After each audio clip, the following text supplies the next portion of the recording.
It's time 7 जनवरी 12:05 हो रहे हैं और ये वीडियो मैं बताता हूँ आपको कैसे लाइव वॉल्यूम स्कैनर यूज़ कर सकते हैं। तो पहले लाइव इंट्राडे स्कैनर पे क्लिक करते हैं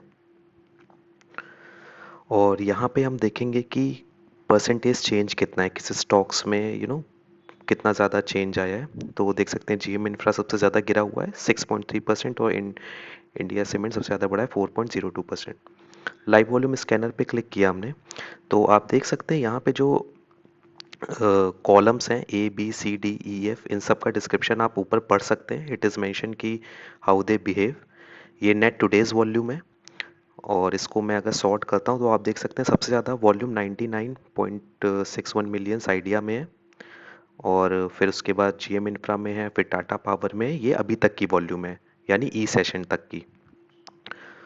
और आप देख सकते हैं टुडे 7 डेज की सबसे ज़्यादा वॉल्यूम भी आइडिया की ही थी, जीएम इंफ्रा की है।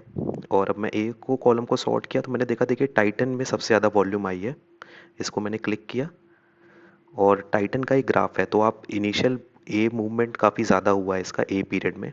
और इसकी अगर मैं न्यूज़ देखूं तो टाइटन की कोई न्यूज़ होनी चाहिए जिसकी वजह से इतना वॉल्यूम है। तो आप देख सकते हैं Titan stock surges 3% post strong biz update, robust demand across segment. So there was some news. सो आपका खाली वॉल्यूम से पता चल गया कि कुछ न्यूज़ है टाइटन की। लेटेस्ट न्यूज़ में जाके चेक करते हैं। इसमें मैं अगर टाइटन की देखूं तो टाइटन कंपनी का ये आप न्यूज़ देख सकते हैं, spikes 2 point consumer durable index. तो there was some news for the Titan. आप इसको क्लिक करेंगे तो आप ये पूरा बिजनेस स्टैंडर्ड का आर्टिकल डायरेक्टली पढ़ सकते हैं यहाँ पे आके। एक ये था कि आपको डायरेक्टली पता चल जाता है किस स्टॉक में ज़्यादा मूवमेंट है। तो हमने देखा ए कॉलम में यानी first half an hour session में सबसे ज़्यादा टाइटन में था। आईआरसीटीसी में है, एसआरएफ में है, पॉलीकैब में है, ओएनजीसी में है। आईआरसीटीसी का मूवमेंट अगर मैं देखता हूँ तो इसमें भी देखिए आप ए ही पीरियड में कितना ज़्यादा मूवमेंट किया हुआ है। तो यहाँ से आप डायरेक्टली ट्रैक कर सकते हैं। It's a good time even to buy IRCTC. अपने वैल्यू एरिया लो पे है 870 के पास। So you don't have to worry okay am I missing some stocks और नॉट।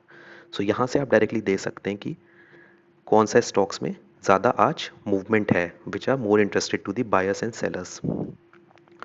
अब जस्ट फॉर द सेक मैं डी पीरियड को देखता हूँ सॉर्ट करके। तो डी पीरियड में इंडिया सीमेंट सबसे ज़्यादा आया हुआ है 8 यानी 8 टाइम्स ज़्यादा वॉल्यूम है अपने एवरेज 7 डे सेशन से। ओहो, अब आप देख सकते हो कि ए डी सेशन में ही कितना ज़्यादा मूवमेंट किया है। सी में इसने ब्रेक किया और डी में इसने और ब्रेक कर दिया है, सिंगल प्रिंट बना दिया है। और जिस हिसाब से इसकी वॉल्यूम है तो आज काफ़ी अच्छा मूवमेंट ऑलरेडी दे चुका है इंडिया सीमेंट, बट इसमें अभी भी काफ़ी पोटेंशियल है।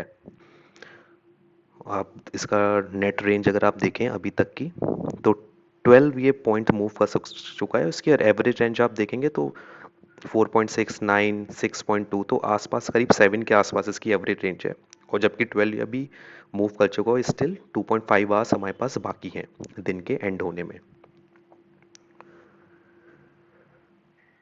हैवल्स का भी मूवमेंट हम उसके बाद इंडिया सीमेंट का हैवल्स था। बाकी सबसे ज़्यादा इंडिया सीमेंट ही मुझे लग रहा है। हैवल्स का मैं देखता हूँ तो आप देख सकते हो एफ पीरियड में इसने ब्रेक डाउन किया है विद गुड वॉल्यूम्स। सो हमें देखना है, मॉनिटर करना है आगे की वॉल्यूम इसकी कैसी होती है। और अगर मैं ई पीरियड में देखूँ तो ई पीरियड में भी इंडिया सीमेंट सबसे हाईएस्ट है और एसीसी है। तो ये दो स्टॉक्स मुझे लगता है जो दिन के एंड में आपको अच्छा दे सकते हैं। एसीसी का भी अच्छा मूवमेंट हुआ है, ये अभी हुआ है 4 सेशंस के बाद। So it has a good potential to move upward. It's a good point to buy right now.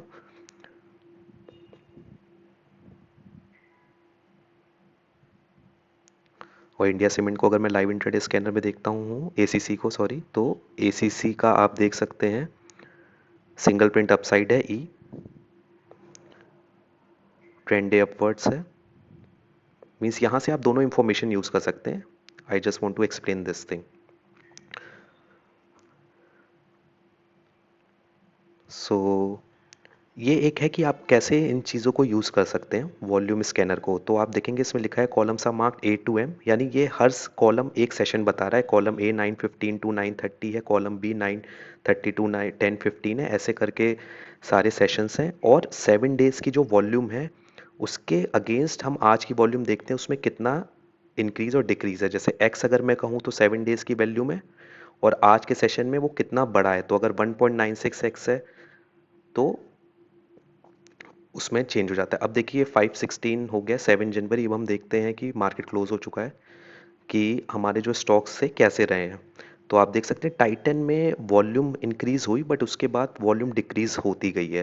तो इतना शायद हमें मूवमेंट ना मिले। एज सच हमने देखा कि जी पीरियड के बाद, इवन सी पीरियड के बाद वॉल्यूम केप्ट ऑन डिक्रीजिंग। और अगर हम देखें इंडिया सीमेंट में, देखिए 8 पॉइंट और 6.7 का अच्छा मूवमेंट था। उसके बाद सी इन आई पीरियड, जे पीरियड बहुत ज़्यादा वॉल्यूम आई है, इसका बहुत अच्छा मूवमेंट हुआ होना चाहिए। इंडिया सीमेंट हम देखते हैं और ये देखिए 248 तक पहुंचा है। सो इवन ई पीरियड के बाद भी there was so much chance कि आई पीरियड में भी इसने बहुत अच्छा ब्रेकआउट किया है। सो यहाँ से आप डायरेक्टली स्टॉक्स पिक कर सकते हैं। You don't have to scan every stock, you don't have to see okay if I'm missing some stock. It's a, अगर if you are able to use these particular table data, so you can trade your decision. आप अच्छे से अपना decision ले सकते हैं किस point पे और किस स्टॉक्स में हमें जाना है।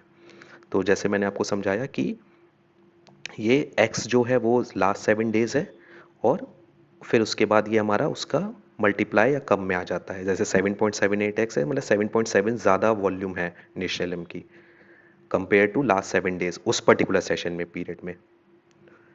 और ये देखिए आप इवन इसका भी अगर आप देखेंगे तो 7.7 जितना था, काफ़ी ज़्यादा इसने के पीरियड में ऊपर गया है, फिर और एल और एम में भी गया है। और हम ये देखते हैं MFSL है, इसका भी अच्छी वॉल्यूम आई है के और एल में। तो के और एल में देखते हैं, तो के और एल में इसने ऊपर का मूवमेंट किया और ये हाई पे ही क्लोज हुआ है। एच पीरियड में हम देखें, फेडरल बैंक ने एच पीरियड में 5.16 का वॉल्यूम दी थी, बट इसके बाद वॉल्यूम काफ़ी कम है, तो I think it might not have, बहुत ज़्यादा मूवमेंट नहीं हुआ होगा। और जी हाँ, ये देखिए एच पीरियड के बाद ये मार्केट फर्दर नीचे नहीं मूव कर पाए क्योंकि वॉल्यूम भी काफ़ी कम हो गई थी यहाँ से। सो वो नीचे कैरी फॉरवर्ड नहीं करता गया अपने डायरेक्शन को। मार्केट बीच में आके बंद हुआ है। It was like a normal variation day.